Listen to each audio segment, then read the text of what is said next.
Some okay. Alright, cool, man. Yeah, I don't care, man. This is Chakra Nova, episode 15. The Future Brothers are on the scene to save the day once again. We are here to activate your root, sacral, solar plexus, heart, third eye, throat, pineal gland, crown chakra, all of these particular vessels and energies and entities that are happening within you. They're going to explode and awaken to new hormonal energies through the modality of laughter. So, fellas, bring the humor. I know by my face right now is not looking real humorous right now, but we'll work on that as we go through this.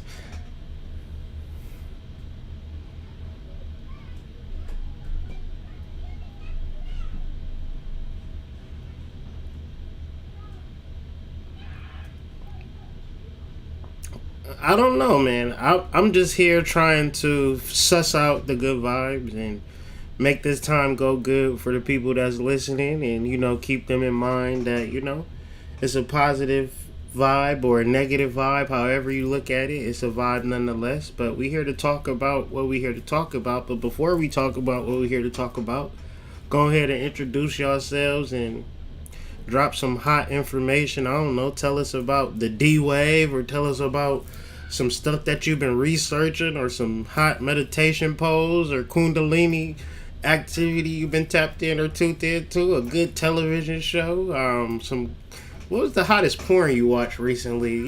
Just put it all out there. Let's put it all out there. I just want to get something. Let's start this thing off right. What's the 411?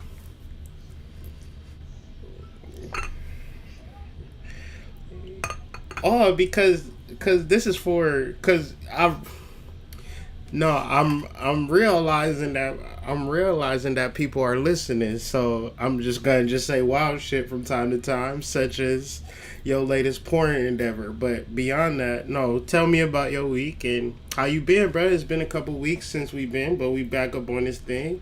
As you let us know how this thing is going, I'm gonna throw on some background tunes for us so we can keep the vibe for the ladies. The ladies like the background music; it gets them in that vibe.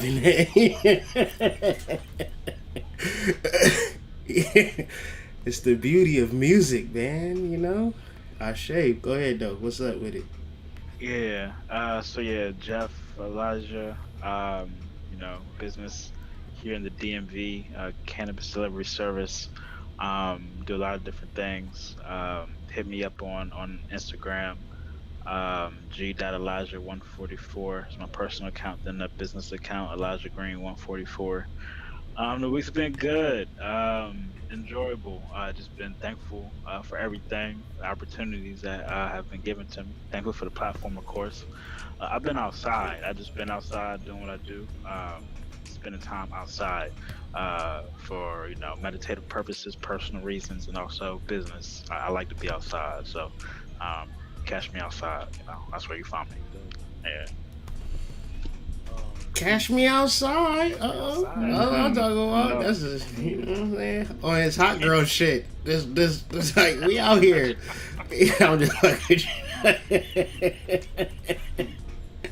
bad baby. No, go ahead. That's Peace. Prime harmonic. I also go by Will. Mechanical engineer, martial artist, all kinds of stuff I try to do in my spare time. And then whatever time is left, I try and kick up my spirituality. So more and more, my week has been like trying to put my spirituality first, man. And you know, like I told Jeff, I'm trying to let the universe take the controls, and I just sit back and stop trying to yank the controls back from the universe. And it's been a trial, and I think I can sum it up best. One of our friends online was going through some things, and he was like, how do you know when you're growing spiritually? Like he said, he wanted to find that peace. He's tired and he wants peace. And I told him peace is in the process.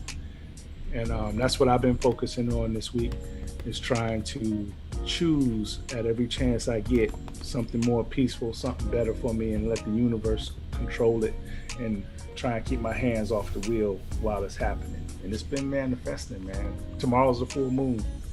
Oh yeah, crazy vibrations from this full moon. Beautiful. Serpentine candle. What's up? Can you hear me? Yes. You sound like a human being today, not a robot, not a sleepy person. We might have a serpent sighting, y'all. Keep y'all fingers crossed. Well. I appreciate the folk. We have had a eventful time trying to correlate our schedules together, but the brothers have not forgotten about you. We have sort of forgotten about each other, but not on purpose, because we have our own lives. And so I just want to say to the family, thanks for coming back out. I do apologize on behalf and for Chakra Nova Alchemic Academic.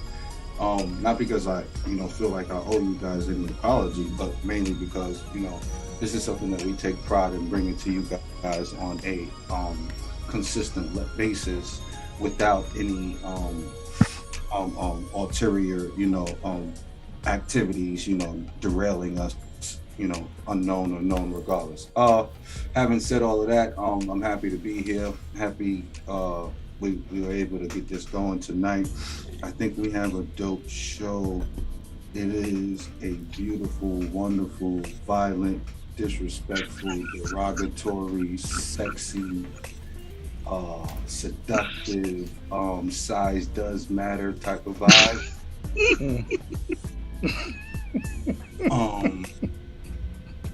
I appreciate, once again, each and every single one of you. My first love and respect and acknowledgement goes to your ancestors, the known and unknown. Outside of that, thank you for having us again.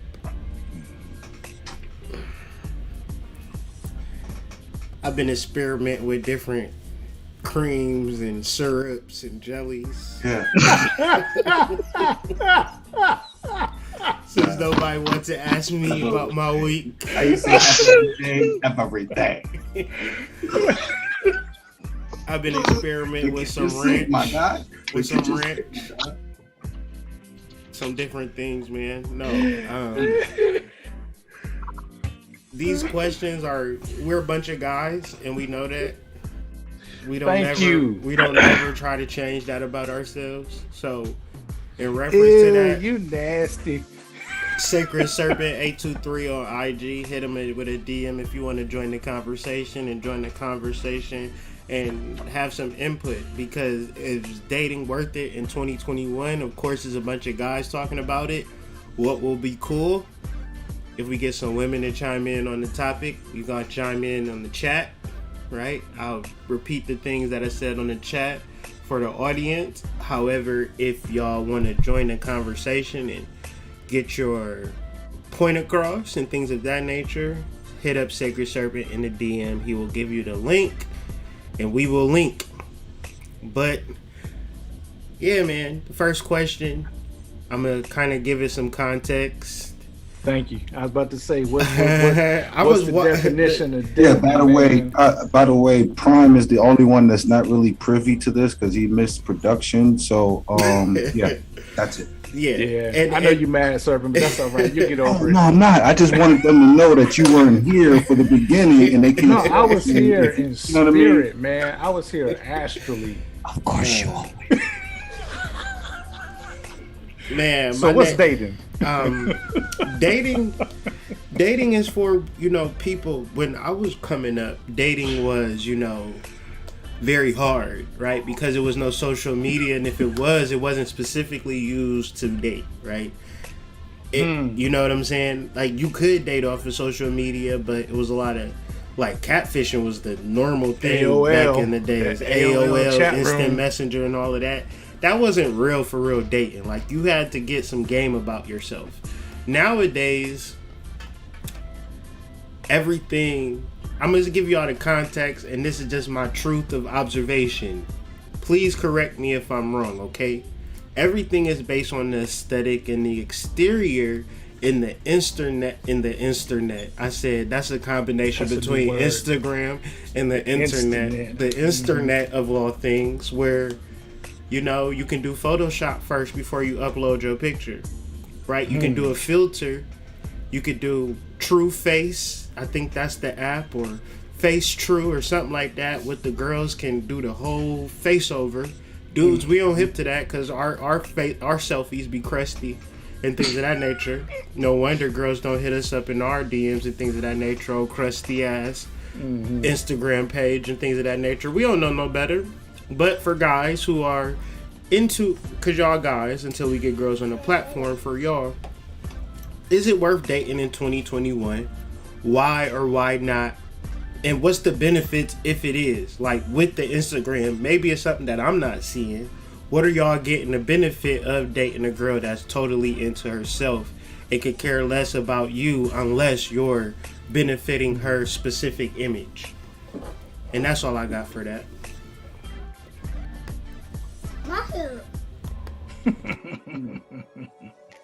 Single guys. All the single ladies. All the single ladies. I'll go first.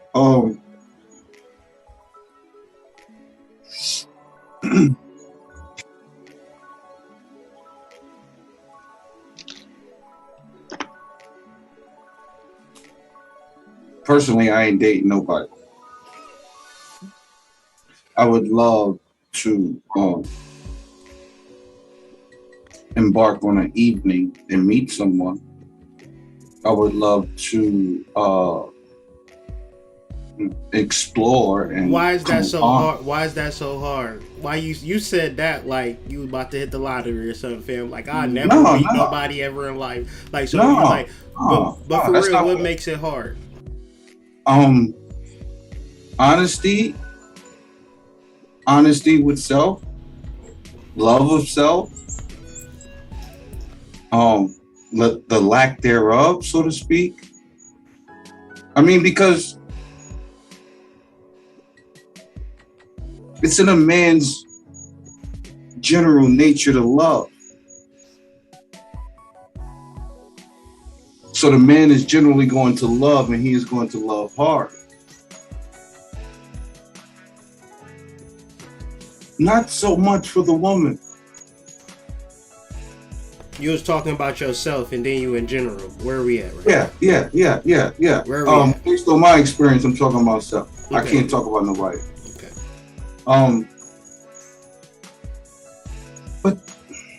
But then I don't think it matters in a form of dollars. So if you're talking about benefit to dating, the only benefit I see is if the goal is a relationship. If the goal isn't a relationship, then what is the benefit to dating? Unless you are, physical counterparts, just there for a physical thing. Unless you guys are emotional support counterparts, you guys are, kind of lean on each other, that little shoulder to cry on, or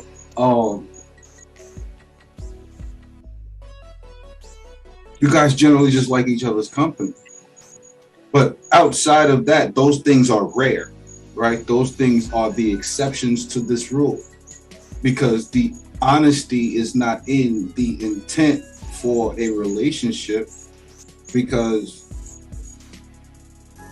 in my opinion, how many people are really able to love themselves first to then be able to translate that and be able to love me? Like, how many people are able to do that? And no woman just wants pure sex from you anyways. And you could have the fantasy of like putting her to sleep, putting her to bed, but she like, well, where's my $40 at? Where's my dinner at? And you want to just, but sex ain't mutual. It's just specifically for you and your benefit. And I got something on that. Like, yeah, go sex.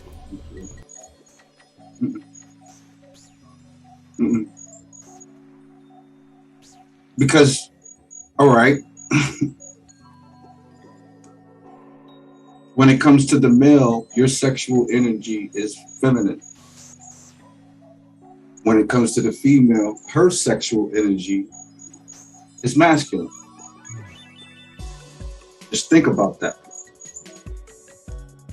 I don't know what you're talking about right now. I'm lost. Talking about the anima and the animus. I know what you're talking about. You know what I'm talking about. I know what you're talking about. That's why I explained it first before I announced the name of it. Right, but it's like, how does that look? How does that correlate? How does that look in the 3D reality? How does my sexual drive look feminine? How does a woman's drive look masculine? So I can see it with my mind's eye. Because I hear the words, but the image ain't clear right now. Okay. Who would be the master? No, I can't do that. I won't do that. So an overactive anima in a male is a passive aggressive male. Is a male that is over accommodating. Is a male who is just very accepting, right? And overactive animus in a female is a tyrannical woman who's willing to yell at you and be extremely aggressive with you regardless of how big you are, how tough you are. Like that's what that looks like. So that's not normal for a girl to be screaming down on me and yelling at me, even though I'm like twice her size and shit. No, not even close. So she's not supposed to just be screaming whenever she get frustrated. No, and that's not masculinity. That's her sexual masculinity. Wait. Yeah.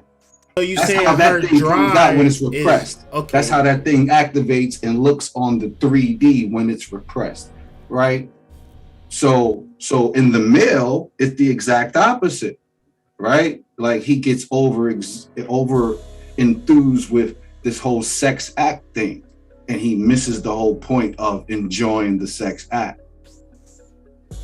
He's too accommodating to the woman. You want this here, you want the candle over here, you want the rose over here.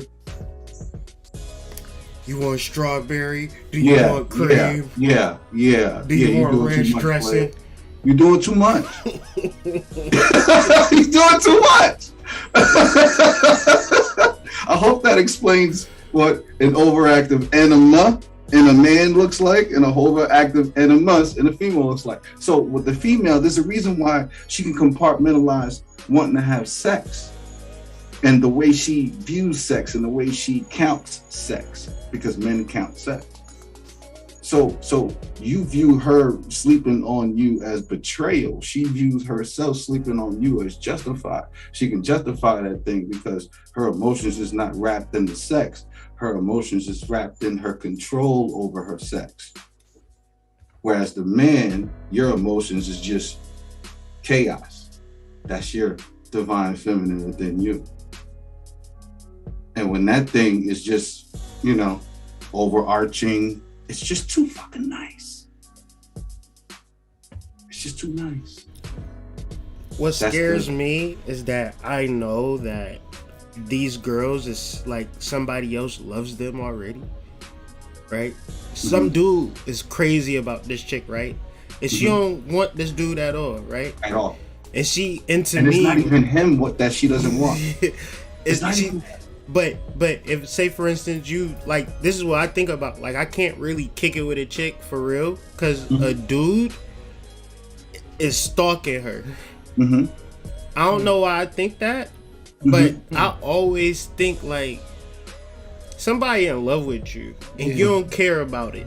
You don't care. You trying to go to the next best thing. And I'm glad you brought that up. And it just throws me off. Am I wrong for thinking that? Like, I feel weird saying it. The last confirmation to that is exactly that. Because in a man, you want to know why your sexuality is feminine? Because you so hurt. If you sleep with somebody else, you hurt her. You hurt her. Right? If you sleep with somebody else, she's gonna be mad for about 15 minutes. She already figured out how she's gonna get rectified on that situation. She done moved on. Right? You If she sleep with somebody else, it's different, right? We hold that in. That's why they can get over a breakup so much faster than we can. They drive is masculine.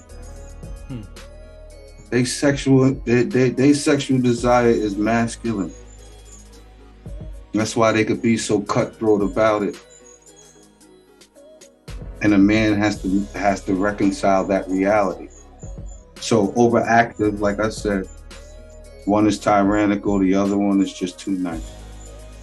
I mean, I done met some women though that did not take breakups so easily. You know what I'm saying? Mm-hmm. And so, you know, what say you to that person? You know what I mean? Well, I think that is really more of a reality of a lot of people. I don't think that what I say is finite in any way. I think that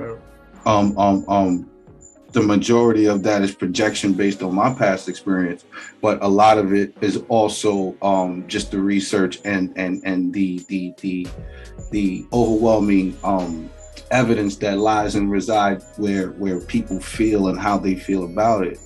Because I have yet to meet a woman who is 3 and 4 years removed from not being able to move on from a guy after a breakup, versus a man. You meet way more men that way than you do women.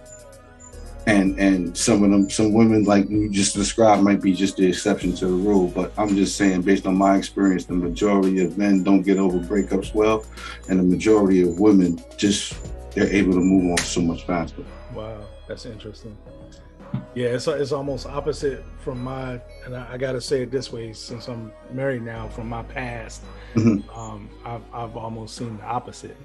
So I guess let me ask you this, in terms of like, so it sounds like in terms of dating, like what, you know, why even worry about that if you're not getting into a relationship? And like you said, if you're dating, the only, or I shouldn't say the only, the pro that you saw to dating was the relationship, that you could get a relationship out of it, right?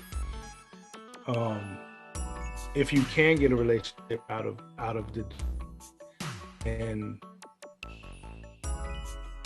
is this male female interaction with the anima, and anima is something you saying happens like pre-date, like you trying to suss people out before you go any further? You know what I'm saying? Okay, so I do apologize because I didn't go in depth on where these things are actually located. These things actually are descriptions of divisions within your psyche. Right. Sacral chakra. Okay. So within every person's psyche, all right, a male who was born male, you know, psychologically has a female component in him. The anima. That's all I'm doing is just giving you the description to the female component in a man, right? But then that's only a part of it, because there's also a divine representation of the female spark within a male also. But you're a male, so your baseline is masculine, and then your offset is feminine. Right. Whereas with the woman is the exact opposite. Well, what happened with the psyche was they flipped it again. You understand? So now in the psyche, your dominant trait in the psyche, sexually, I'm not talking about anything else, I'm just talking about sexually, for the female is masculine, and for the male it is feminine. That's all I'm saying. This is your psyche I'm talking about. All right. So they Carl Jung described it as the other self. Okay. There were two of you. Okay. There's the you, the self you, and then there's the ego. Well, Carl Jung became famous because he was able to marry those two. You understand? And throughout his work, he came up with the description of the anima and the animus. And pre-game, I said the hood that I wanted to probably try and teach something on Patreon in that regard, to give Oh my positive bad, I'm asking too many details. influence, just to get positive influence for the course. to the male who is trying to embrace his sensitive side without feeling like they have to compromise some sort of spiritual or physical integrity. You understand? Like, it's just me bringing you into a description as to why your sexuality may feel so irrational like that. Yeah, that's the cherry on top. Like, the female, she can encapsulate a rationality around her sex, when a man can't do that. Like, there's no rationality when you want to get your thing as a man, right? With the woman, she can. That's the difference I'm trying to describe. It sounds like to me, it sounds specifically to me like, whereas if you are just a human being and you would say some shit like, she's beautiful, and another person will look at you like, what the fuck is you talking about? She's beautiful. She look like a damn hog. What the fuck do you mean she's beautiful? And you like, Halle Berry look like what? She looked like a damn monster. I would never, dog. You need to get you somebody like Cabernet Sauvignon. You like, wait a second. Now that's a fine chick. You see them ham hocks on that thing? That's what you need. And you like, what the second? What is? And so you riding down the street with Halle Berry. He riding down the street with Precious, and y'all both happy. Why? Because internally, you know what's going like. You might say, all right, I need a celebrity. You're not going to get a celebrity. You're going to get your baby daddy or your baby mama. And she, right away. Or her or him is going to be an average looker, because you're an average looker. You a regular Joe Schmo type of dude. You know, you might can dress up real snappy, but you not up to the top floor with it. So, by the way, that's me ad-libbing for myself, not him. I'm not saying he average looking at best. I really don't know. I'm not even average. I'm a D.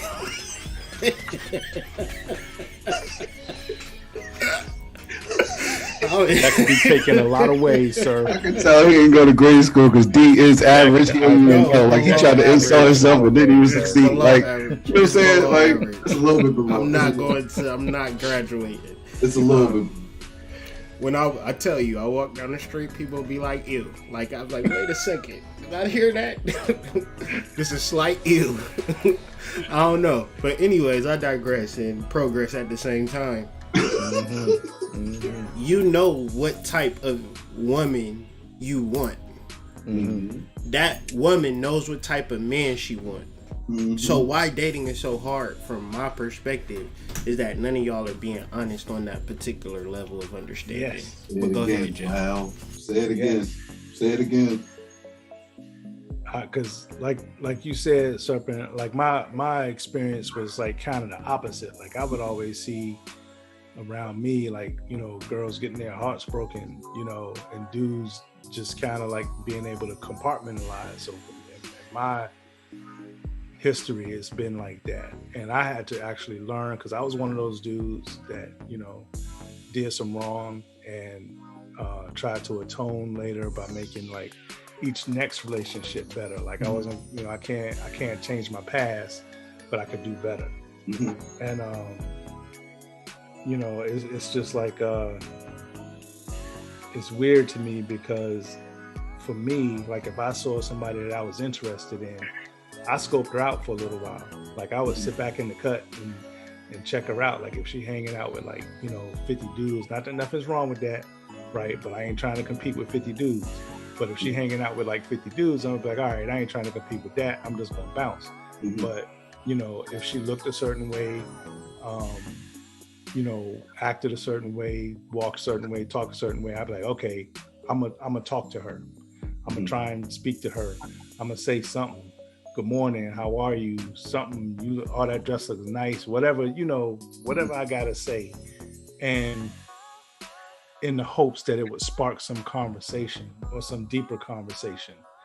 And if I felt like, you know, that was successful and she kept talking to me and I kept talking to her and the conversation was good, like you said, for me, I guess it would be like a relationship. Like I want to establish a relationship with that person. But I gotta say, growing up, I was never one of those guys that just seeked out dating. Right, right. Well, no, I'm gonna say it a different way. Like I sought dating because I sought the relationships. Okay. But I wasn't one of them dudes. Like I had friends that they would book a girl and be like having sex with her, and then the next day they ain't know her no more. You know what I'm saying? I guess that's why that's why my body count isn't so high. Right, that's what I'm saying. That wasn't me. I couldn't do that like that because I always went for the relationship generally, as opposed to, somebody I was just gonna do the physical thing. But but girls is not checking for y'all type of dudes though. That's the thing. Girls do not care that you want a relationship. Girls want to deal with you in secret. They checking for the type of dudes that they can hit on the low that don't nobody need to know. In 2021. You know what I'm saying? And keep it But is that dating? But that ain't in dating, 2021, right? Yes, it is. It's dating now. That's the sneaky link. That's the sneaky link. That's our culture. That's our culture. It is. Our culture is the sneaky link. Y'all think sex is taboo, so y'all got to do everything behind the curtain. Everything behind the curtain. Wizard of Oz. Dang. Wow. Nobody's having sex, but everybody having babies, and then they hit you with the maternity. Like, where's the baby dad at? It don't even sound right. Like, how is everybody at the club? He's the Phantom of the Opera. Come on, bro. How is everybody at the club? Like, how is everybody at the club?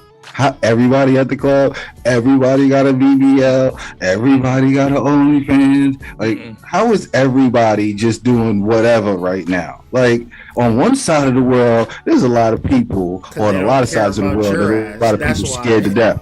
And on this side, people just living their best life on the Instas, right? The internet. On the internet. Click my OnlyFans link. Yeah, you know why? I feel like don't nobody care about your perspective. Where like you generally would never be like, here, mom, what she do for a living? She on OnlyFans. You like, you wouldn't say that, but yet and still, you probably wouldn't know that, and you not dating these type of girls. Like these girls is mostly like, like when you go out, like to the store. Back in the days, I used to go to the gas station, to the store, and it used to be like, hey, what's up? Let me get your number. That completely is that over. You're not doing that no more. Over and done with. So girls don't have to deal with men, right? So that way, if I don't have to ever deal with a man, I can be on OnlyFans. I can do whatever the hell I want, because if he say something, he's the problem. Because you can't tell me what to do. And overall, your perspective on me don't matter. It's sought after. Wow. Like it makes one think, is that the real reason psychologically, but subconsciously maybe that's the reason why they did. Why independence was sought after. Are you trying to tell me the art of hollering is lost? Let me holler at you. I don't think you can do it. I don't think you can do it. You get away with it now. Hollering is lost. I don't think. And like 35% of them when we talk about Me Too, the other 35 you're not gonna be sure if they down with the Alphabet Boys. And then the rest, their boyfriend is really gonna look at you like you crazy because you ain't pulling up in something special. Like you know what I'm saying? Like it's just not. Yep, you're not looking the part, acting the part. If you just a regular, good, normal dude, you're not getting no holler from no girl. Is really on the Jetsons frequency by dressing up like the Jetsons. Yeah, you gotta like the Jetsons, but ain't nobody the Jetsons. See, but around like 2007 or 8, I was talking to my friends, and I was like, ain't no way I would spend $1,000 for an outfit. The way that my boys looked at me, like I just was the craziest, brokest nigga ever. Like you wouldn't I'll spend $1,000 on some socks, bro. Like $1,000 ain't nothing for a fit. And I'm like, oh wow, I'm not from here. Right. I'm not even thank you, sir. in the world of life right now. I'm not from here. Because I would never spend $1,000 on an outfit, yet and still I don't know. And they still living that way. You feel me? So it's like, damn, this hypergamy that drives men to spend $2,000 on the outfit, right? The chick went to Rainbow, spent $3 on the dress or some leggings, $20 on some heels, or the Ambet store. Yeah, she thrifted, but her body, we so in the space of we don't care. She could have came in a trash bag, plastic bag. If she was giving us the proper player holler, we would have never said, I don't like that girl with the trash bag. We'd be like, that girl with the trash bag kind of cool, man. She under that trash bag, she got them racks. Nigga. Don't let that trash bag fool you, right? See, our disposition towards the lack of judgment is not matching up to the frequency. Some dudes get it though, because when you understand that women hypergamy, you just spend $3,000 on an outfit, and now to just secure your way into the guts, right? Other than that, you just on the outside looking in. From my perspective, and this was 2007, so I know it's worse now. Yeah. Jeff. I mean, I gotta hear from the young bull on this. Like, is it really conducive for you? Yeah, I want to know what it's like out here for you, family. It's really good. I don't for me, it's like I don't. That's nothing new, and I don't know this because I'm the youngest one, and because I'm just used to it. But like for me, like dating was never like a thing for me as far as like something I wanted to do or saw that I doing. Because to your point, like I saw all of that going on, like, and at the same time it was like if I want a relationship, you know what I mean, like I mess with like a neighborhood girl, like I don't gotta I don't need it, I don't gotta do all that, like she like like I was the type of dude like I'm gonna mess with the girl from the neighborhood who know me, I know her, like we keep it a buck, and I don't gotta be on nothing. She gonna like me for different reasons. Yeah, like Hood said earlier, he listened to Patrice O'Neal a lot. Like what he talk about, like women love men for like different reasons. Like not for the reasons that men look at women. Like they look at like the beauty and all that. Like, women look at men and they appreciate men for other things per se. So it's like that's how I looked at it always. So I was never somebody who was pressed to be out like taking a girl dating like that. To me, I understand it. Yeah, I would like to take a girl out, but like, let me ask you a candid question, Jeff. A real ass candid question. Yeah. Do you trust women? Yeah. I trust women to be who they are.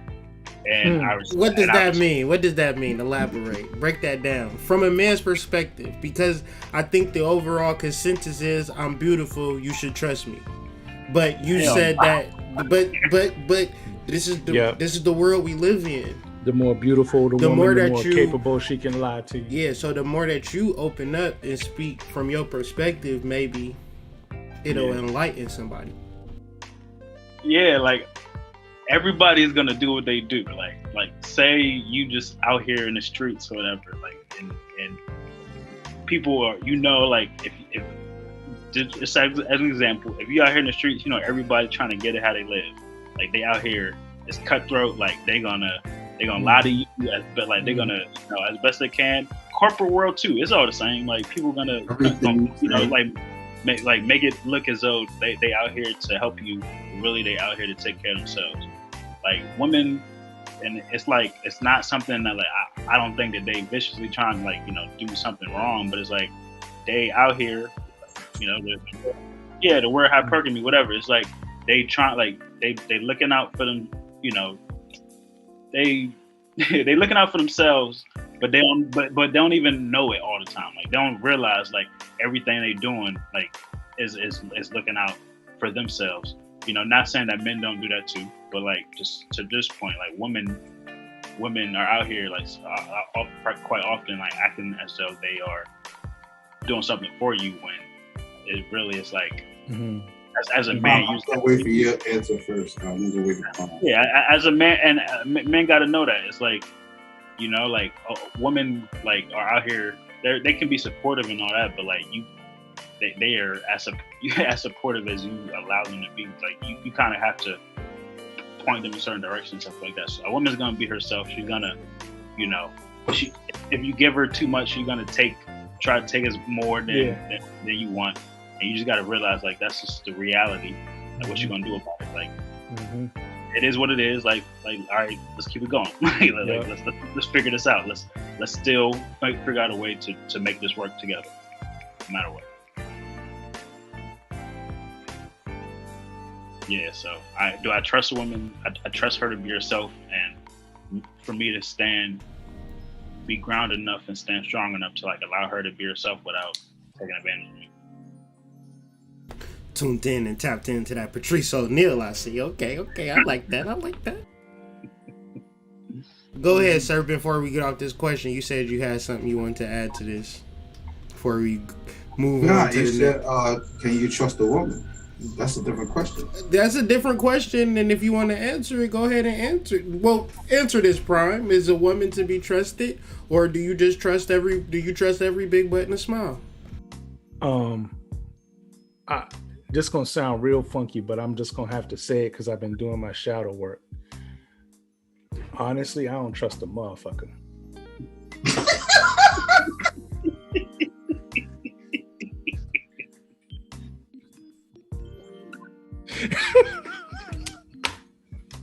I don't care if there's a hole or a dong. I just don't. Right now, let me caveat that I've been learning to trust myself more, and as I learn to trust myself more, I can extend that trust to people in my circle. But they ain't getting no further than I trust myself, right? And I am a shady motherfucker. And I say that with all due respect. Like I've had to wiggle my way out of some situations. I've seen some things and been involved in some things that I ain't that proud of. But if I had to live my life over again, I'd probably do the same damn thing over again. And with less remorse, knowing what I know now. So yeah, Nah, man. But the thing is that people would get triggered and people would imagine this to be red pill, but this is not red pill, this is purple pill.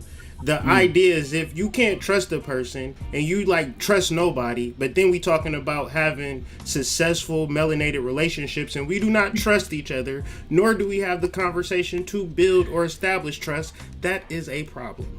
Right. So let me say it a different way, right? To me, when I hear people talk about trust, basically I turn that question into, can I trust you to behave like I think you're gonna behave? Or can I trust you to be what I expect you to be? Or can I trust you to be consistent this way or that way, right? But what I've seen in my life is that people grow. Like people got mad at me because I voted for Mayor Berry after he smoked crack. But you know what? He made sure that every black kid in DC had a summer job. He made sure that all the recreation centers were open. He cared about the people. So hell yeah, I voted for Mayor Berry after he smoked crack because he did try his best to clean up, and I'm all right with that. Now, I've also seen people that were on the up and up go so low, do something just low down and dirty. They'd be like, damn, when you walking down the street, you looking like you pure sunshine. But if people saw what you did tonight, you know, they'd be off your team, right? So people can change, man. And it can be a day, it could be a year, it could be 10 years. So personally, I'm trying to grow every day closer to an understanding of how the universe works. And I'm rooting for anybody around me that's trying to grow as well. And all I can trust is that people will change. So then all I can do is look and see, okay, how are you changing? How are you changing today? What is it today? What is it today? So, yeah. All right, and I'll just end this off by saying in my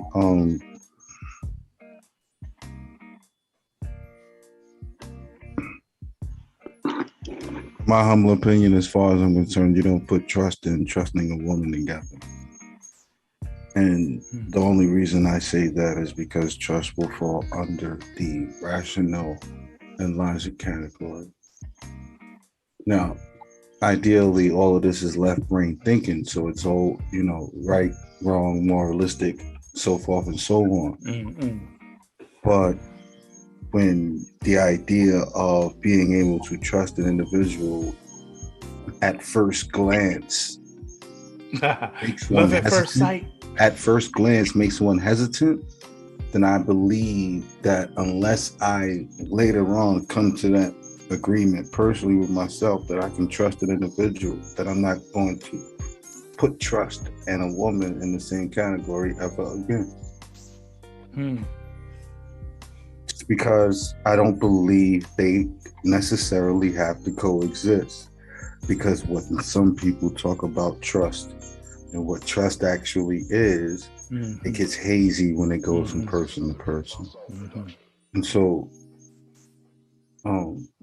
like I said, I would never put trust in trusting a woman together again.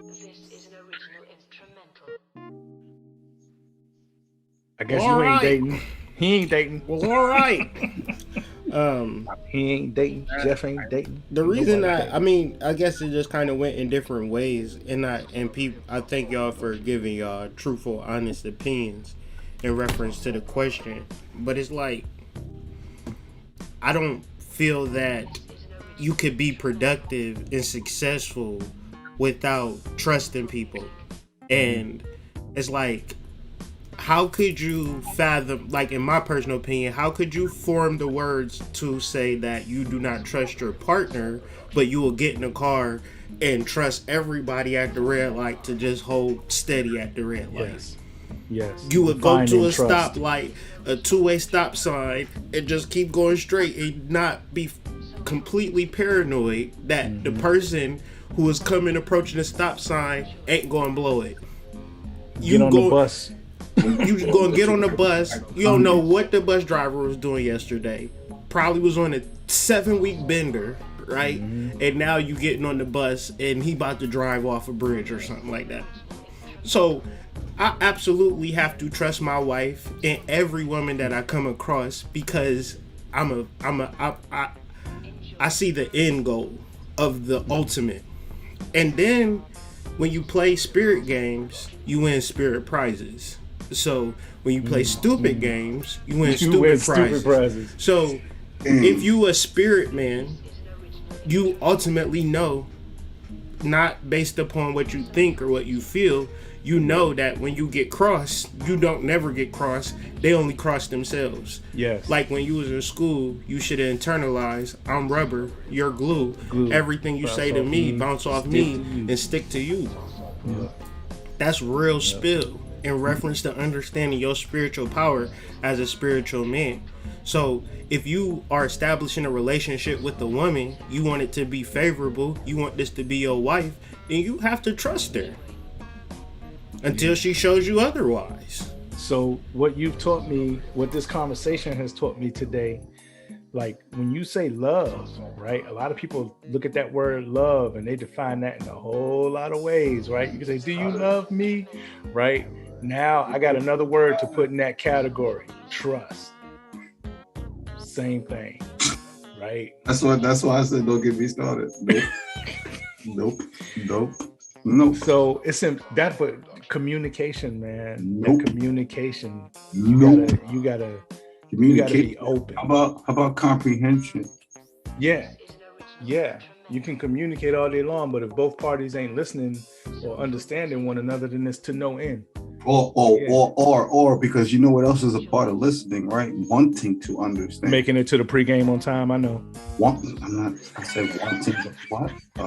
Is that your shadow? Like, you okay, bro? Listen. The book is working too good, Hood. I wasn't even insinuating that, young man. Wait a minute. You good, Servant. I had to joke about it because yes, I am still thinking about it, man. So, cause ultimately, it's circular thinking and circular reasoning, because it's always like, I was listening to a podcast the other day, and it's like, men are good or men are bad or this situation is this, or this situation is that. And what if you drive 100 in a 25-mile-per-hour residential? You're sure to crash, right? So you should never drive in a car.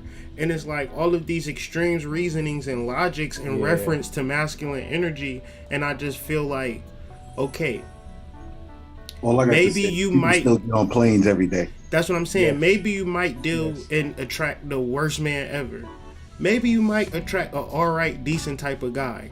I'm just in the realms that guys are just alright and decent and cool and good looking and charming and fun and cool to kick it and hang out with. I know that the feminine perspective is that men are demonic, evil, patriarchal, got all of the money, going to beat them up, and just this evil, gruesome, negative entity called a man. So when you have a real relationship with yourself, you begin to see that you don't actually vibrate to the frequency of what a man is. Let me explain. I know that y'all ain't about to smack on no chick, kick chicks, and do harmful stuff to women, hold women in high regard, decent individuals. But when I have conversations with women, they tell me about these horrible ass men, and it makes me think, is that me, right? Do I identify or have fragments of these horrible, evil men? Because I am a man, but I'm here for love, gentleness, and the raising up of energy. I want to have the most sublime, most amazing time, conversation, experience with the divine feminine counterparts. But I feel like it's a lot of bullshit in the middle of my statement and that actually coming to a realization. So maybe I can't establish a relationship with the opposing energies, but I've learned through this work, through Chakra Nova, through shadow work, to have a relationship with my divine feminine. Now it's helping me in my actual relationships, but I was just wondering, has this, doing the Chakra Nova work, shadow work, has this helped you with getting in touch with your inner divine feminine? And how has this been in your actual relationships? Do y'all have any real examples of magnetism or love or softness or gentleness, or being able to, like, I'm moisturizing my skin and stuff, you know, I'm just softer with myself, gentler with myself. And I understand that men could be shit sometimes, you know what I'm saying? Just because we don't have that relationship with that feminine within ourselves. But this work has taught me that. Have y'all experienced that, or is what I'm saying just on some bullshit and that not making no sense to y'all? Here.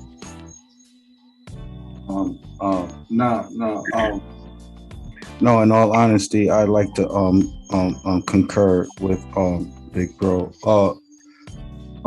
First of all, I did the vision board thing. Remember you guys did the vision board thing, and you was talking about the vision board, and he said he wanted a charger. He's putting charger on his vision board, and he didn't want to get paid. He didn't want to have to pay for it. Right? So I did the same thing. I was like, you know what? All I need is, the right equipment, so at least people could hear me, and they don't hear me next week. And I did a video this week. You know what I'm saying? Like, I just needed, because I'm in the boondocks, right? And I need to get out of Obama territory. And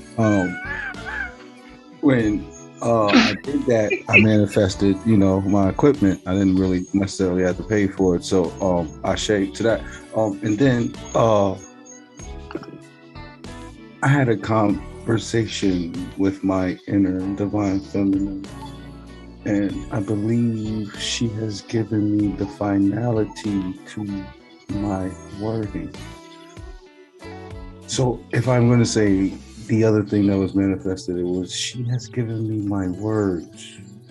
So she's given me the word structure, and I'm not trying right now. This is all her territory. So I want to give a shout out to her. And Right, in exactness. I do also believe that there are conversations that can be had and should be had, and I do believe that there's a lot of fluff that's surrounding the periphery, so to speak, and that fluff is like sort of like clogging the veil. But in all honesty, Divine Feminine, we are ready for every conversation that you are ready to have.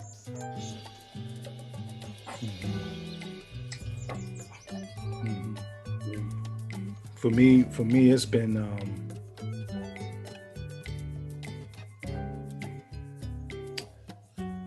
y'all been to DC, man? I know you have a lot. I know you have, Jeff. But have you ever seen a DC girl chewing gum on the bus? You can't tell her nothing, and try and make her do something she don't want to do, right? I would say for my Divine Feminine, it's been like kind of like that, right? Like I've been at work, right? But you know, trying to keep a straight face, right? And trying not to laugh out loud on clowns, but so it's been manifesting. I want to see Shaft. There he is. But we talk about the Divine Feminine. So for me, it's been like you know, Sister Shawnee and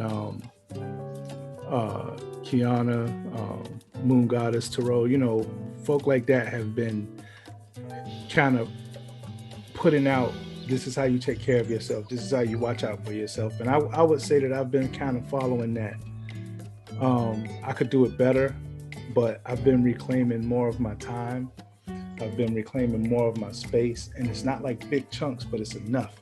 Like if I don't want to go into a room to talk to a person, I might stay out in the hallway for 1 or 2 minutes and just compose myself before I go in there. Whereas before, man, like Shaft, like you said, right? I'd be walking in there, guns a-blazing. What was y'all talking about? Who's that? You know, and now it's more like calm and compose myself before stepping in the situation. And also at home, just taking time where I need time. If somebody's asking me something, making sure that I have time to answer the question instead of just soldiering off. Sir, yes, sir. Sir. You know, now it's like a calming thing for me. Working, you know, with the Divine Feminine in mind. It's like, I can't even say just the Divine Feminine, but, you know, trying to balance it, it's just been more calming. And trying to take back some space and time and exercise patience. Beautiful. Don't cry or nothing, man. I won't, man. You about to get us all emotional and shit. See? I ain't trying to do all of that right now. That's ahead, a Kodak Jeff. moment right there. Jeff. That's a TikTok moment right I ain't there. trying to get all sour shot and shit. Come on, OG. Hold Hey, it man, down. you Hold it asked together. about the Created the diversion so he could wipe his eyes. I know. Go ahead, I just man. had to lighten up the mood and Let shit. me close this camera for a minute. That's all right. You done heard me cry a few times.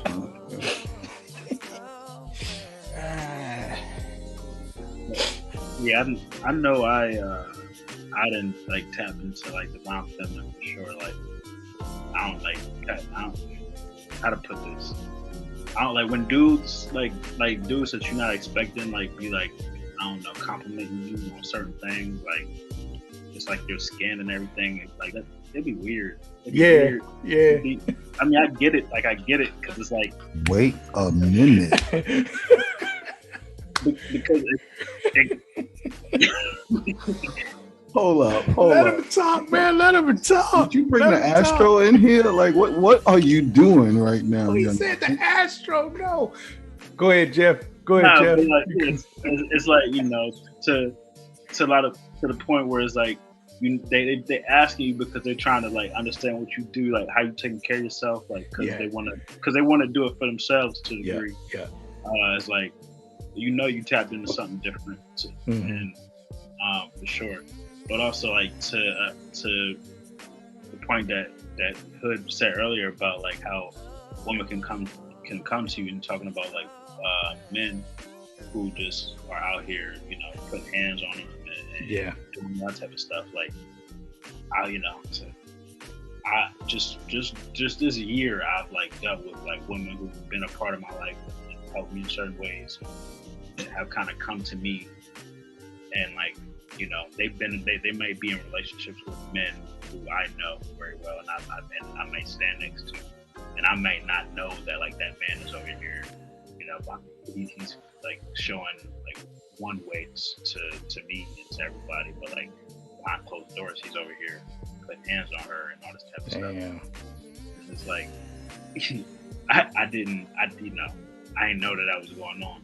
Yeah. And then you find that out, and it's like, you realize that like, I don't know how else to put it, but like, should I cut this motherfucker?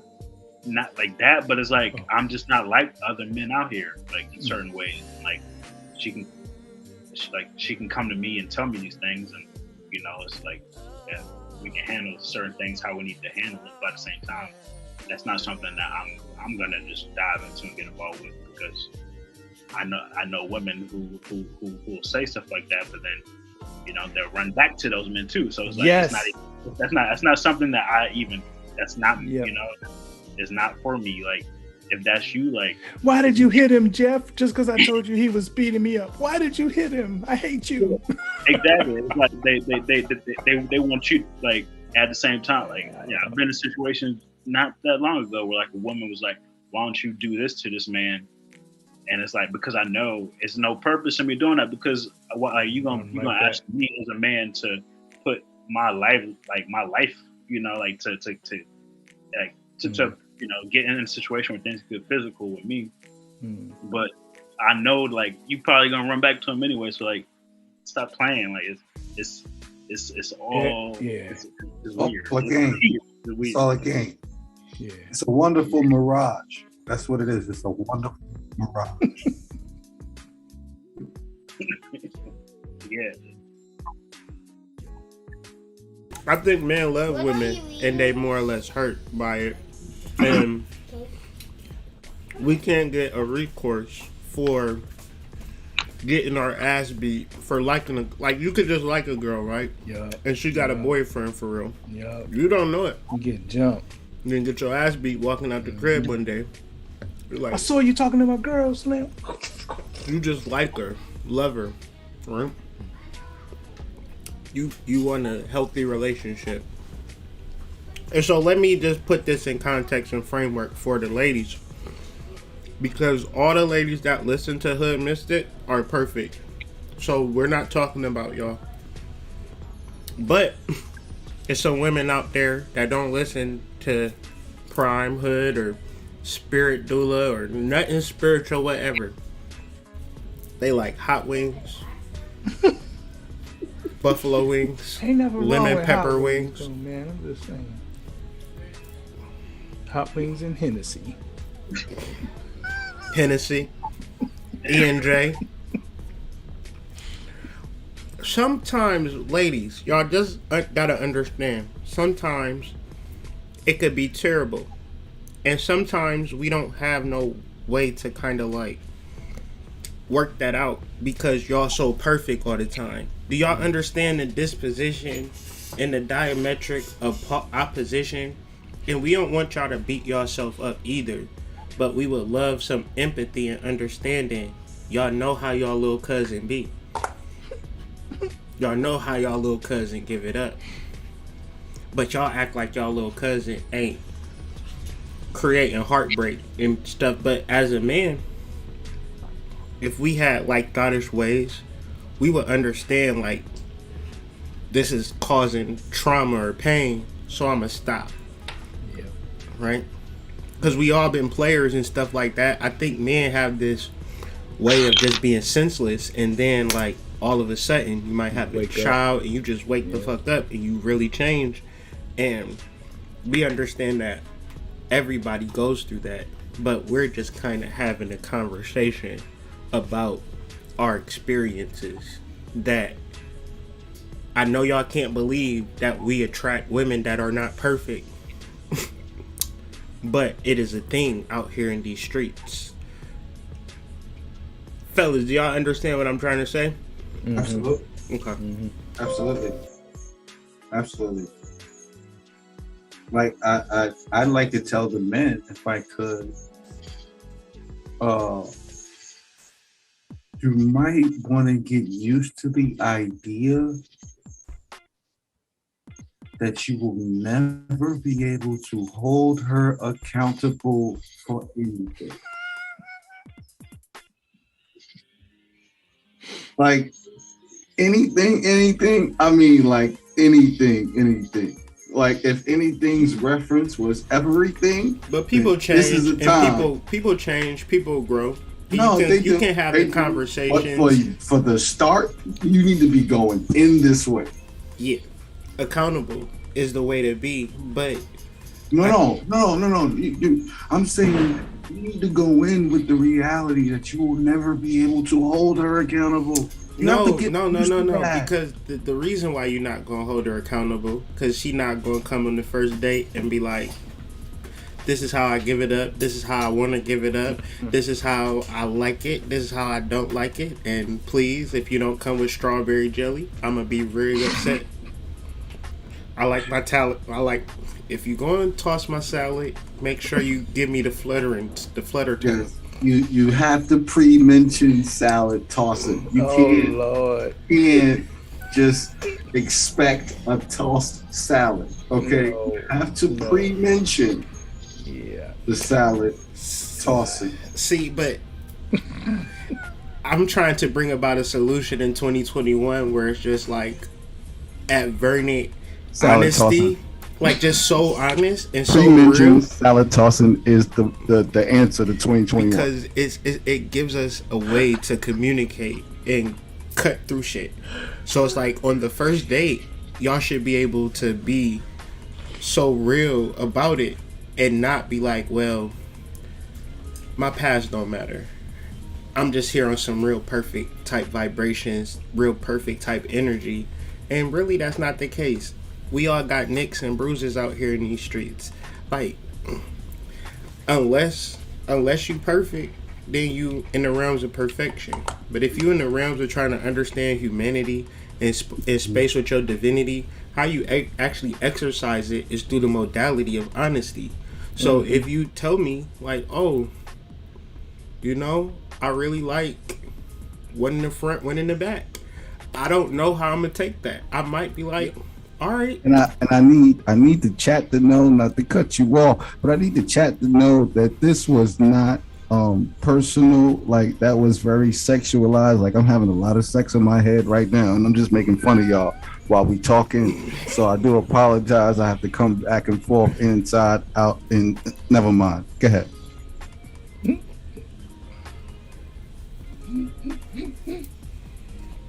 It's what it is. Yeah, I don't know. That's no, but on a serious note, like, just to finish the point. Okay, I'll finish it. Like, I just wanted to say, now I don't even know what I wanted to say because I told the truth right there. I want to say what I thought you was going to say. I wasn't gonna let it go there. Like, don't you dare. Nah, I didn't have Pornhub in my mind. That was my that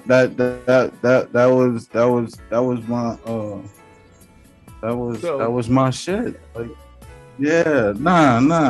Like, he was, no, she was rather. Nope, not even. Nah, it wasn't that. No.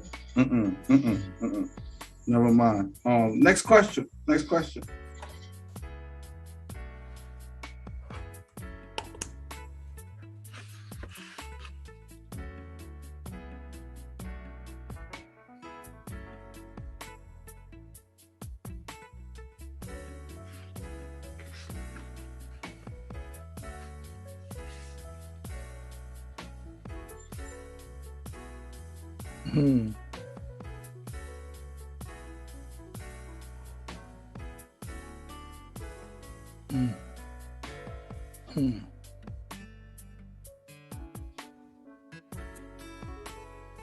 Shout out who got it.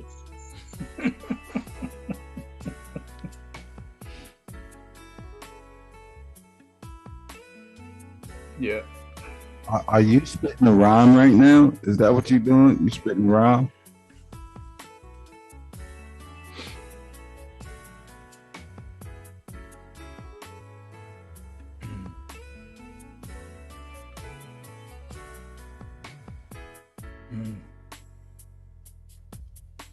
Crystals.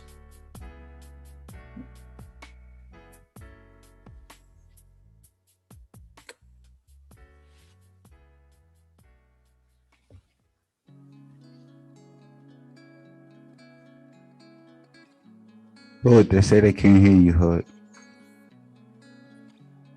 I can hear you. Okay. So my fault, y'all. How can y'all gauge the spiritual growth or the spiritual journey that we've been on throughout this? You know, we've been doing chakra work, shadow work, all of this stuff. I got bracelets and charms and all of this weird stuff on and stuff like that. How do I know that I'm growing in my spirituality versus just fooling myself? Is it my bank account? Is it a lot of money that I have or no money that I have? Is it because I got girls? How do y'all know that y'all are growing in y'all spiritual journey versus, you know, masturbating in y'all spiritual journey, meaning that you think you coming but you going? Yep. Man, I'll tackle that first, man. I like that saying. You think you coming but you going. Yeah. But it's why I always let folk know that I'm a scientist. You know, I'm an engineer. I do experiments, right? And one of the first things I tested was God. You know, or my image of God, as I was raised to believe what God was. And as I grew, that image changed. And I started to understand that, you know, my view of the cosmology was more holistic than what I was being taught. And as I learned to understand that God is around and within, I had to test that. I had to test, okay, well, what if I do this? What if I do that? Why weren't you here to save me? Why, right? So a lot of my first parts, my adolescence, so to speak, in late teens, was about trying to get stuff from what I perceived of as God. And then later realizing that I was getting what I was supposed to be getting when I was supposed to be getting it. Because when I look back on my life, I noticed that there were times that I should have been hurt real bad or killed, or fall into different situations. And I realized that it wasn't of my own doing that I was safe. And as I got into my 20s and started actually applying and understanding science of self, like knowing the creator is within. So, you know, I'm into yoga, I'm into martial arts and into my breathing. And then I said, okay, if I can gain a hold of my senses, then what can I do out in the world? And I started learning how to respond as opposed to react by doing the actual physical practices. So for me, like, spirituality has always been a test. It's been an experiment. And I had to grow in my goals. And I noticed that as my goals grew, my spirituality grew. And as my goals matured, my spirituality matured. So to say, how do I know if I'm making progress on the path? It's because I have more peace in my life. I have more complete answers coming to me. I get surprises from the universe because I've learned to let the universe do it and just wait for the answer. So for me, it's about proof. I put the question out there, right? Like, truth should always be able to be questioned. Your God should always be able to be questioned. Whatever you deem of as spirit or God should be able to be questioned. And when you get that answer, that answer should always be truth. And the more you learn to question, spirituality and get your answers, then, you should be seeing the results of your experiment, saying, yeah, God is in you and outside of you. Everything is consciousness, and here's how it's manifesting in your life right now, because you've been learning about your shadow work and your subconscious. Oh, we're going to help you find some relief over here, or find some relief this way, because you was honest. Oh, you was honest with that person that said, I really just want to go out and do something else. And the person be like, oh, okay. And, it's just test the universe, test yourself. And then I don't know how else to say that, man. You'll see the progress and the results of your testing, but you got to experiment. God ain't no freaking sideshow. You can't be on the bench. You got to be in it. Yeah.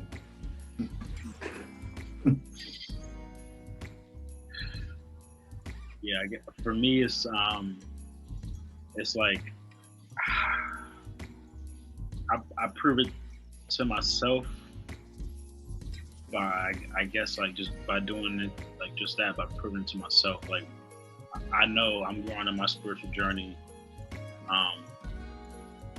by being more comfortable and understanding, like I'm doing, like, who am I doing this for? Like I feel like when I was younger, I was doing things because people were telling me certain things were the right thing to do. But like, who am I really supposed to be proving things to? Am I supposed to be proving things to person A, person B, person C? Or am I supposed to be proving stuff to myself? That's one of the biggest things. Like I'm learning how to be more satisfied and content, and only proving things to myself rather than to other folks. That's the biggest thing. And it's like, another thing is being, how do I deal and how do I handle with what I'm doing? It's like I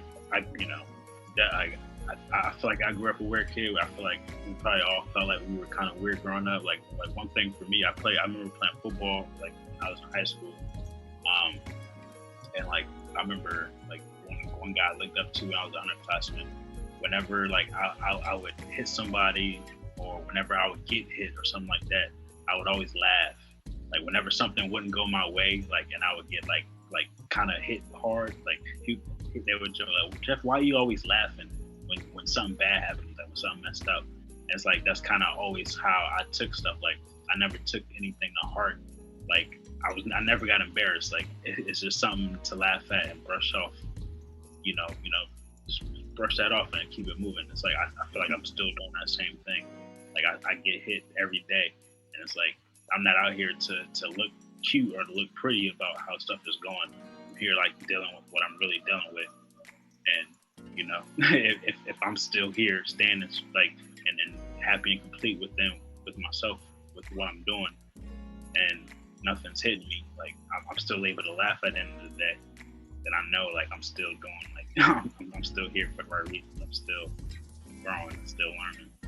Yeah, that's how I look at it. You good? You good, homie? Can you hear me? Yep. That's all you, man. Yeah, for me, I first would like to say that, if there's one thing Chakra Nova taught me for sure, it's to not, allow anything to come across as sort of like insignificant. Don't treat anything as insignificant on your spiritual journey with this work, right? So nothing is insignificant, and don't be afraid to ask.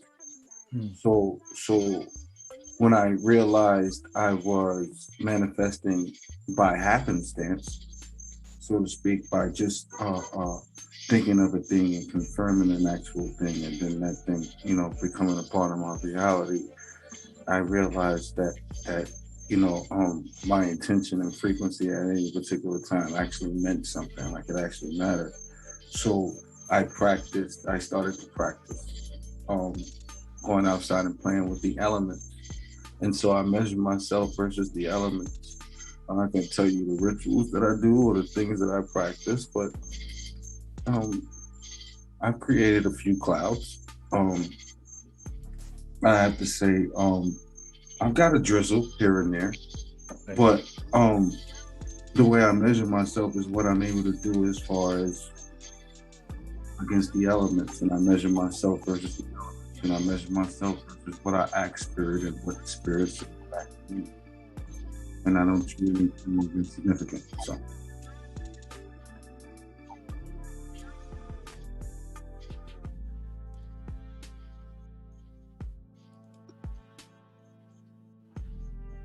Kid business. But yeah, thank y'all for y'all answers on that, because honestly, I feel like you gauge spiritual growth by doing spiritual shit in the moment and being in a spiritual frame of mind, because ultimately it's all a level of attainment, a level of realization. And if I ever met somebody who claimed to be the ultimate spiritual person, they would be a full of shit to me, because I realize that it's a great work and it's always evolving, and the sun rises, and if you so spiritual, and if it rain and the rain avoids you and it only hits me, then I'll give you the spiritual crown. But if we walk outside and the rain pour down and it hit you and me both the same, then we are all on an equal playing ground. It's one earth, one energy, one non-physical specimen. If you remove all the physical, non-physical energy, it will, all of the energy within the whole universe will reduce down to a sugar cube. Yep.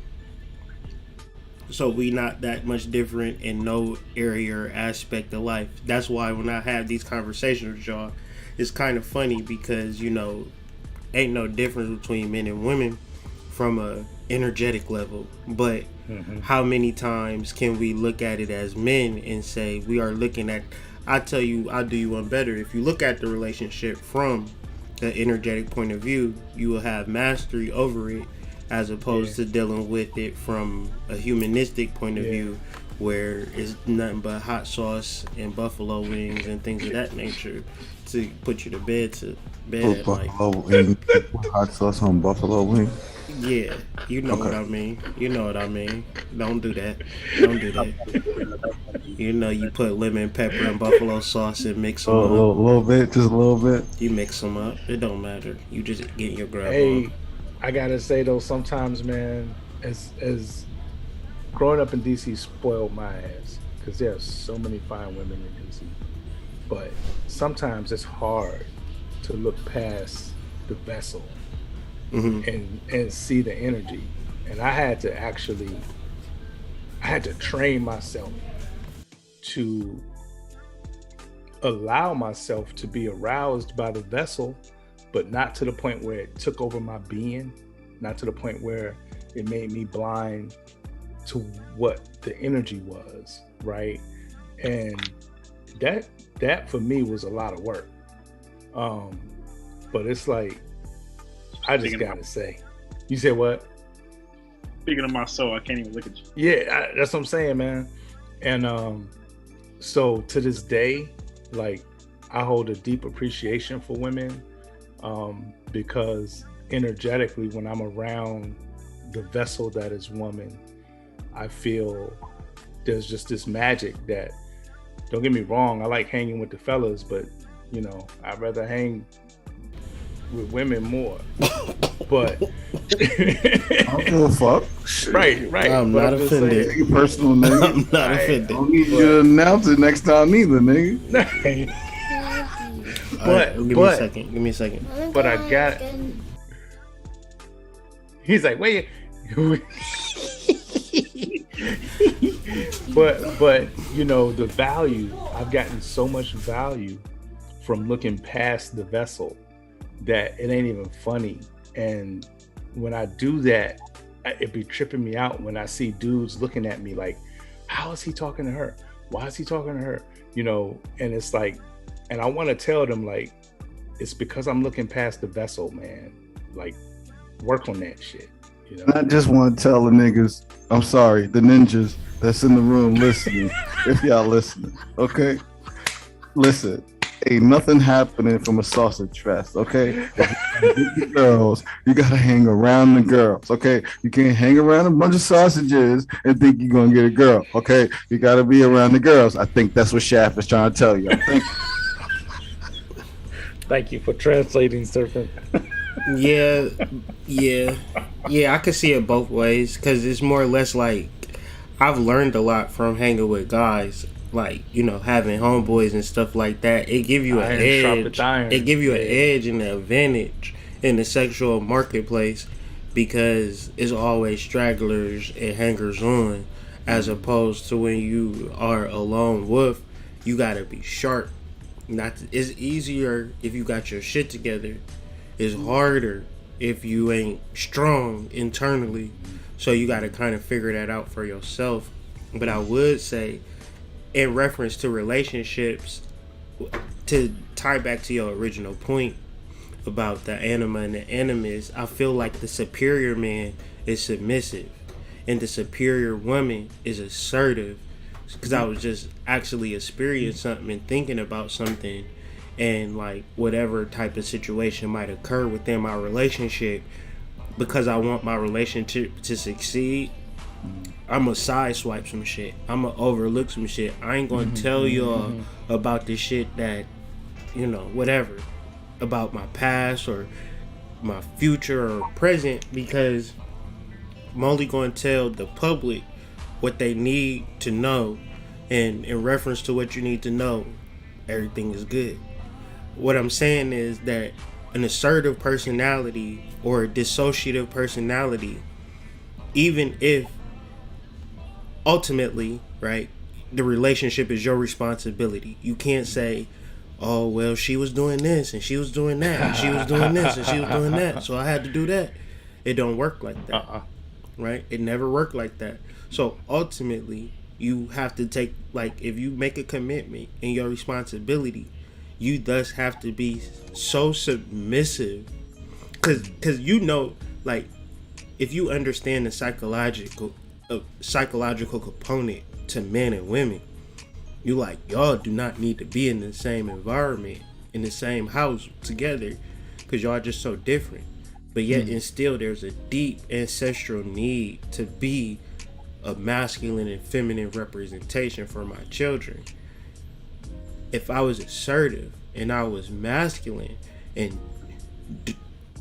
I feel my masculine energy, like the Mars, like the tower, be destructive. But I also see my submissiveness be restorative and nurturing, in the foundation for my family's success and rise.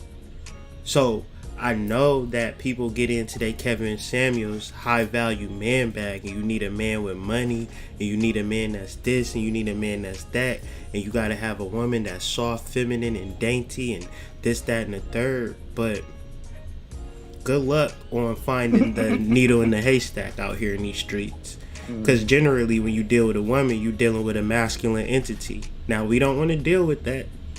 We hate the fact that and then when our wife give us masculine energy, we form that into manufactured arguments.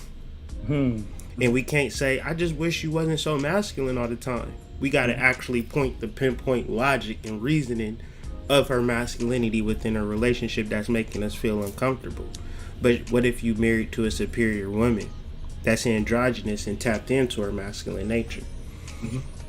So I'm just communicate and comprehend, getting into the deeper intricacies of having a successful relationship. And when it comes to having a successful relationship, I'm so submissive into that being a fact that whatever happens, I'm okay with it. Because ain't nobody ever gonna say your relationship fucked up and your relationship is this and your relationship is that. We don't need that in our community. Because when was the last time you heard that about Sally Sue and Jimmy up the block? They got a perfect life. Don't worry if Sally Sue is getting 5 bottles. Don't worry about her wine drinking. Don't worry if Jimmy got a prostitute that he called his secretary. We ain't gonna talk about that. They got the perfect life because that's the aesthetic that's necessary for the upbringing of the tradition and the family. Yep. And I think we lost that, where we get online and we'll sit here and talk shit about black women, or we'll get on here and talk shit about black men. In reality, we fucking need each other, dog. Yes. Yeah. But, Ranover, is it the amount of money that you make, or how you feel about the money that you have right now? I've been reading Abraham Hicks, and she was specific about, you don't need more money. If you got 25 cents, you better start feeling good about that goddamn quarter. Because if you feel good about that quarter, I guarantee you it'll turn to 50 cents. And if you can double your money like that, it can continuously grow and grow and grow if you feel good about your money. So for fellas, I know, like, in reference, we are in a 99.5 percentile of human beings. We don't have $500,000 a year. Right. So 99.5% of human beings do not make under $500,000 a year. Do you know how much money it takes to live a successful life in America? $500,000. So that means that we're all poor, ladies and gentlemen. We're all poor. And we all internally know that we're poor and we're struggling. However, we feel like shit because we don't got it like we know we should have it. We don't have $500,000 a year. Let's just be honest. Yep. So, in reference to your poverty, how you feel about that? Do you feel great to be impoverished today? Or do you feel like, it ain't about the money, it's about something else? I want to get y'all perspective and viewpoints on this topic before we send these folks to sleep and they salad tossings tonight and things of that nature. Or maybe that's just me. Make sure it's pre-acknowledged salad tossings.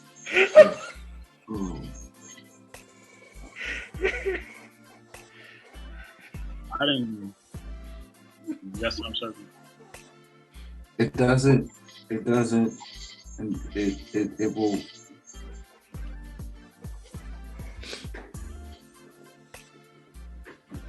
It would only be a detriment to the actual goal if the money you hope to get is more important than what you currently have. Because the behavior that you exemplify based on and around what you currently have, if that thing does not equal anything close to gratitude, I don't care what you want. Because it doesn't matter what you want. You will never emulate or be able to emit that frequency ever by over confirming what you don't have. Yep. It just doesn't work that way. You're already confirming what you're manifesting. You're focused on what you don't have. You can absolutely have, what does she say, bro?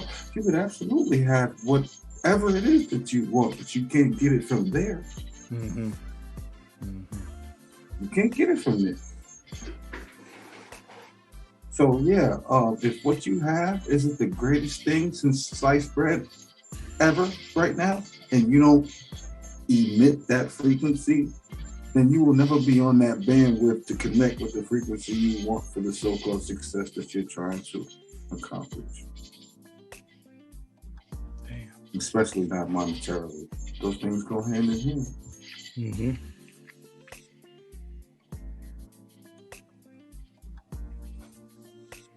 I didn't thought I made like some good money before, and then like to Serpent's point, like I don't know if I felt as though I was working so hard for it, or I just felt like I was in a place where like I should make this, or I should be making more, or whatever. But like you lose that point of gratitude for it, and it doesn't matter how much how many dollars it is. If you're not thankful for what you're doing, like in that place where you feel like either I like this should, I should have this, or you're just not working for it. It don't make no difference. It don't make no difference how much it is if you're not thankful for it. I've been at points where, like I said, I thought, I made good money, and at the same time, like, money comes and money goes. It's like I didn't appreciate it like I should have, or like maybe not even I should have, but like not all money ain't good money. That's it. And then I've been, I've been in moments where like I made a couple dollars, and like, I made it on my terms, and like I came home ecstatic, like just enough to go to 7-Eleven, but like whatever, it's like I made that money how I wanted to make it, and I was so grateful that that I received that in that day. Nobody could tell me nothing. Yeah. So yeah, it's like I'd always rather make money, that way, and I'd always rather be in that position to where it's not about a set dollar amount in my bank account, but it's like I make what I have and what I earn work for me. Like I'm happy with what I get based off of the work I'm doing for it. And I'd rather be in a place where I'm working to be grateful to earn a couple dollars and to say that I need this amount, and whether I get that or I don't, either way, like I'm just not in that gratitude, energy. There's always way more than just making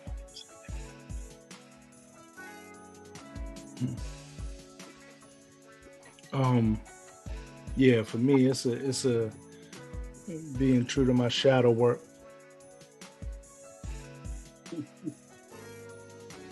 Oh, all right, yeah. So, for me, it's like being honest to my shadow work. I'm in a place right now where I'm kind of breaking even, and my daughter ain't getting no younger, so I know she's gonna be eating more real soon. My house tax going up, you know what I'm saying?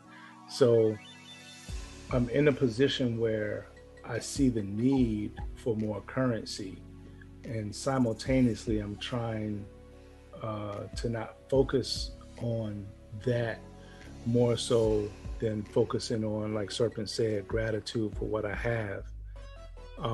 But knowing that I need more means trusting that the universe will bring it. And like the same advice that I gave to somebody about finding peace, I told him, trust the process and don't seek it, but rather choose it. As life throws different things your way, you have choices to make. So that's what I'm trying to do in terms of the feeling of abundance, right?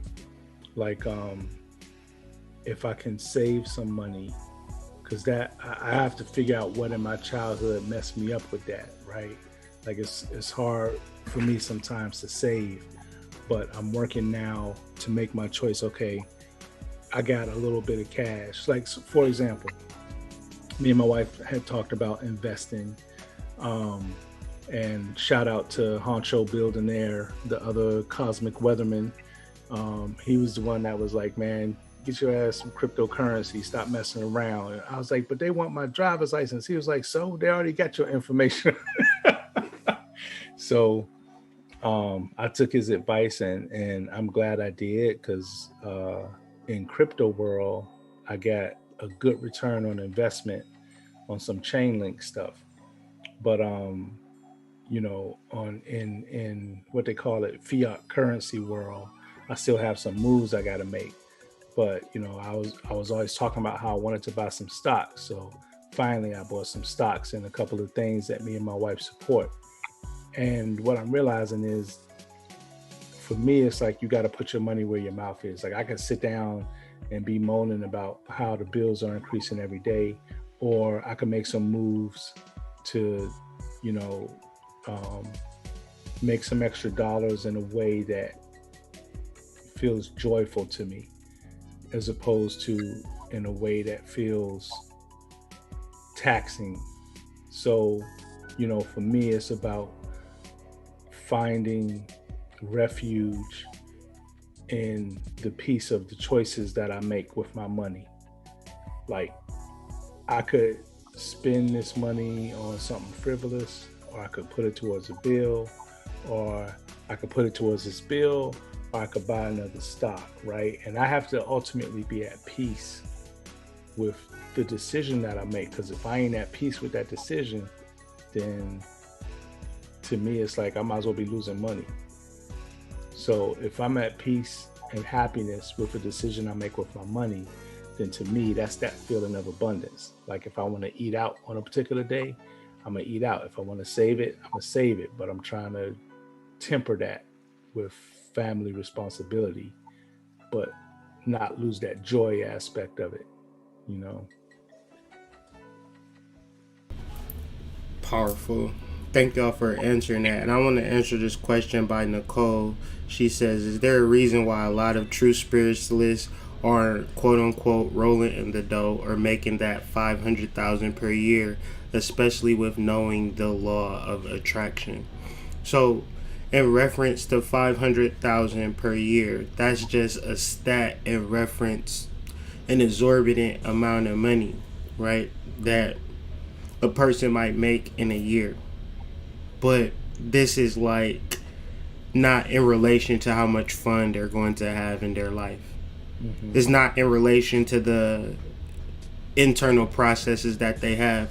So where a person equates $500,000 a year or $1 million or $2 million a year to greatness, to happiness, right? And then say, for instance, the house taxes rise in reference to, like something bad is going to happen if I don't have this particular accommodation.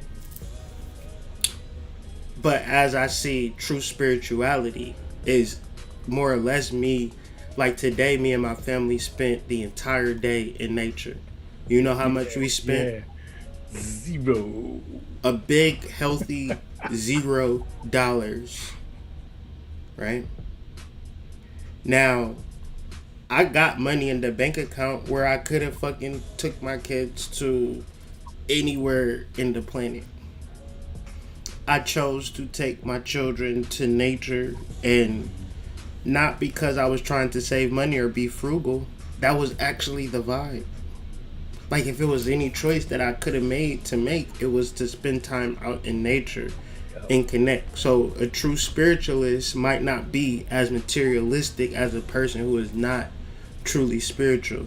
Now, one would say, all right, you should get all of that money and then just give it away to people and help people who need money and things of that nature. Now, in my true spirituality, how can I help you in a way that that's not going to help myself? When I know for a fact the levels of understanding that I bring forth is from the mineral planet. And consuming and intuning and immersing myself within those realms of thought and reality and bringing forth that. I'm not here saying that I'm the richest spiritualist person, because I can't offer you that. I can only offer you my particular walk into nature, and that's what you get from me. Now, if you want to tap into wealth frequency, then tap into wealth frequency. Invest, pay attention to stocks, pay attention to Forex. I do that too. But sometimes nature calls. Sometimes Chakra Nova calls. And we got to do this podcast. So in the time and energy that it takes to do this podcast, guess what I'm not doing? Monitoring the stock market and the Forex market, because I want to deal with y'all. And I got a choice. I can watch some fake numbers and monitor the markets, or I can build with my bros, right? So what do you value in the realms of nirvana and bliss and sacral chakra emotional truth? Because if you're waiting for $500,000, you might get super old, right? Or you might get it, and it might not be the thing to bring about the level of activation of your sacral chakra, right? So it's an internal thing. That's what I know. That's what I bring forward.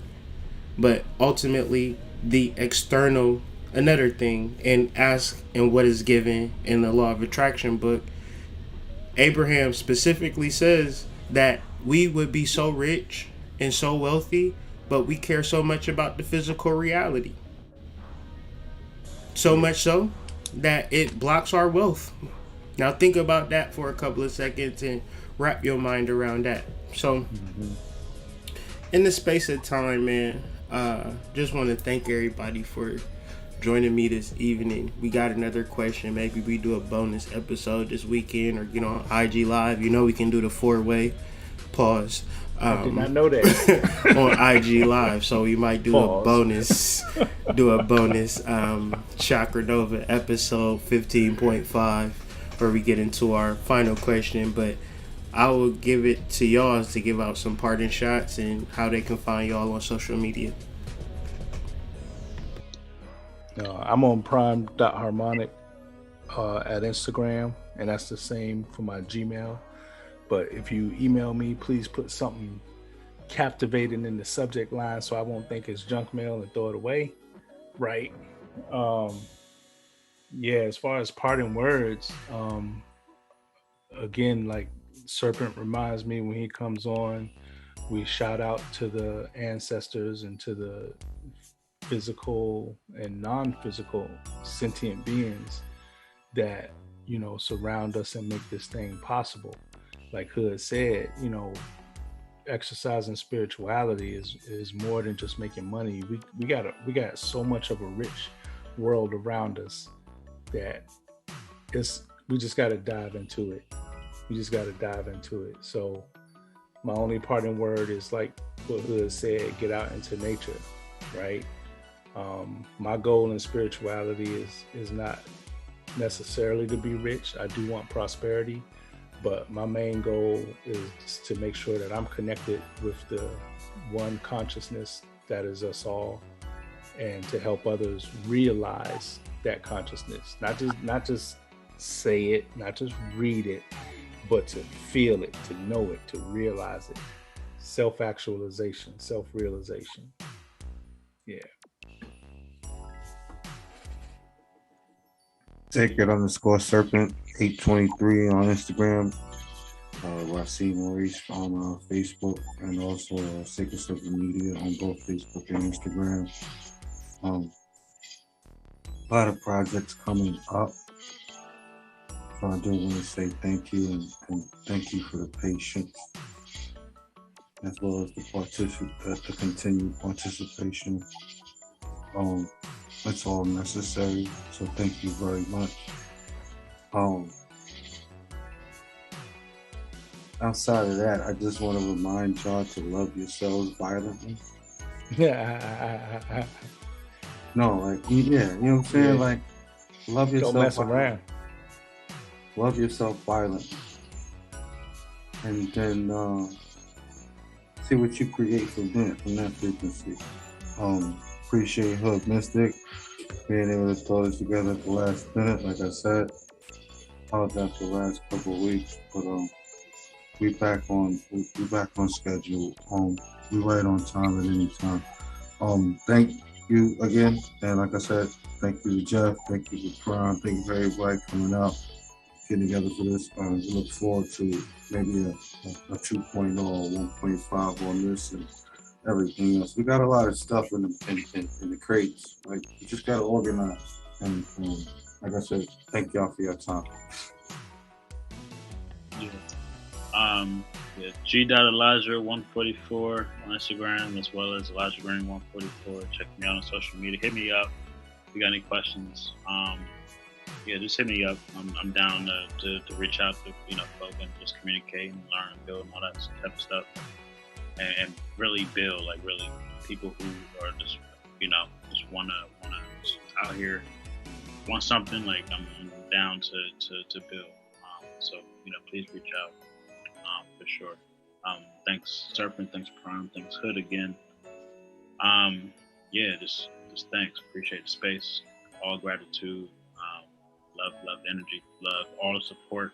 from everybody who just reached out in DMs and everything. Like just the, it's a simple thing. So somebody just says like, shows me some love and all that stuff. That helps somebody like me move on. So please support everything that I got going on. Everything's Ramen and Serpent got going on as well as my business. So thanks. And Jeff, are you going to let us know how you got that smooth skin? Maybe it's Maybelline. Maybe she's born with it. No. Oh my gosh. No, but I really want y'all to figure out where y'all wealth is. As melanated people, as bi-melanated people, whatever you can imagine yourself to be labeled as, within you have a particular level of wealth. And it's circulated within yourself. It is within you. It's the most beautiful aspect of yourself, and this aspect is within you, but you don't pay it attention because you're looking outside of yourself, trying to be validated by fiat currency and cryptocurrency and blockchain and blocks and gangs and gang bang. I digress. Gang bang. I digress. Yeah. This external world is so vast and so influencing and so inundating. But I challenge y'all to find that inner level wealth. And I know that sound cliche and that sound like some bullshit. And I'm going to give y'all a quick story and I'm going to end this video. But when I went to New Orleans in 2017, I was lost and confused about who I was as a person because, like, I wasn't a rich man. I love my woman. I love my children. I love the fact that I was in New Orleans tapping into the voodoo and the river and all of that, the Gulf of Mexico. I was tuned in and tapped in and wanted to go to all of the shops. And I was able to get a reading from a Polero named Michael. And Michael told me that day, he said, he did my birthday and he pulled some cowrie shells and stuff like that. And he told me one thing and I never forgot. He said, you got a lot of spiritual energy. And I said, oh, that's what, okay. That's where I'm at. This is my gift. And trust me, this was ways back. But this is what I offer people. I offer my personal spiritual energy. And you might think it ain't nothing, because I don't front and flaunt it and do all the extra stuff and super pretentious about who I am and what I've done and all of that. Because this is just who I am. It's such a pure, natural expression of my being that I'm just sharing that and offering with y'all. So it's not nothing that I can do specifically for you, as opposed to you looking within yourself and finding your specific wealth and bringing it forth to the persons. It's something within you that makes you outshine all of us. And because you have this within yourself, you can offer that, and I would wish to get to your level. And you show me how to get to your level. That's your true wealth.